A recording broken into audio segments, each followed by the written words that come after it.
Doctor Mamoni Raisom গোস্বামীৰ ৰচিত কবিতা তোমাৰ কণ্ঠ বাদ দি মই মোৰ জন্মভূমিৰ নক্সা আঁকিব নোৱাৰোঁ। তোমাৰ কণ্ঠ বাদ দি মই মোৰ জন্মভূমিৰ নক্সা আঁকিব নোৱাৰোঁ।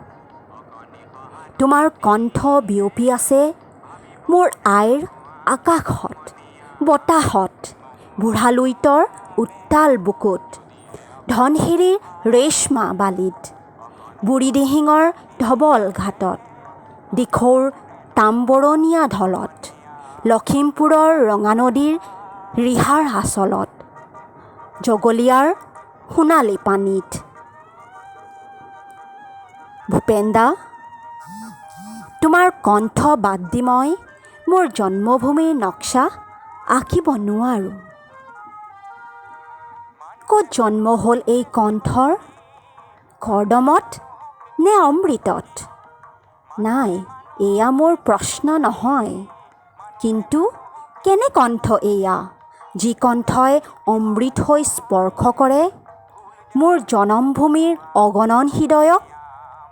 এয়া কেনে কণ্ঠ, যি কণ্ঠই হৃদয়ৰ গহ্বৰত সোমাব জানে, কিন্তু নাজানে ওলাই অহাৰ পথ?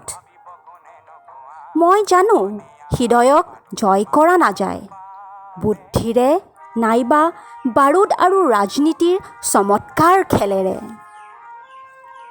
হৃদয় জয় কৰা যায় সেই কণ্ঠৰে, যি কণ্ঠৰ উৎস হয়তো ত্ৰাস আৰু যন্ত্ৰণাত ধৰফৰ কৰা, বলিহালীলৈ নিয়া পশুৰ হৃদয়ৰ গোপন হাহাকাৰত। যি কণ্ঠৰ জন্ম হয়তো অগণন জনগণৰ ক্ষোভ আৰু বেদনাৰে চিৰাচিৰ হোৱা হৃদয়ৰ গোপন কক্ষত। না, এইবোৰ কথা মই নাজানো। জানো মাথো এটা কথা, ভূপেন দা, তোমাৰ কণ্ঠ অবিহনে মই মোৰ জনমভূমিৰ নক্সা আঁকিব নোৱাৰোঁ। মানুহৰ নখৰ আঁচোৰে ৰক্তাক্ত কৰা বাৰুদৰ ধোঁৱাই ধূসৰিত কৰা সন্দেহ আৰু ত্ৰাসৰ অগ্নিয়ে ভস্মীভূত কৰা মনৰ এই আকাশক তোমাৰ কণ্ঠই দিয়ে মুক্তিৰ মমতাময় শিহৰণ।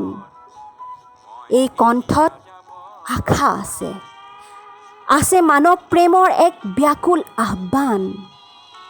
ভূপেন দা, তোমাৰ কণ্ঠ এই যুগৰ কণ্ঠ, বতাহত উৰি থকা এই যুগৰে শুকুলা ধ্বজা।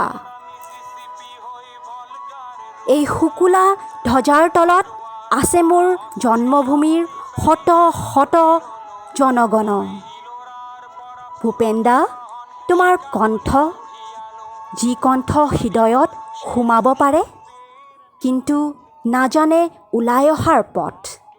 ভূপেন দা, তোমাৰ কণ্ঠ অবিহনে মই মোৰ জন্মভূমিৰ নক্সা আঁকিব নোৱাৰোঁ আঁকিব ভূপেন দা।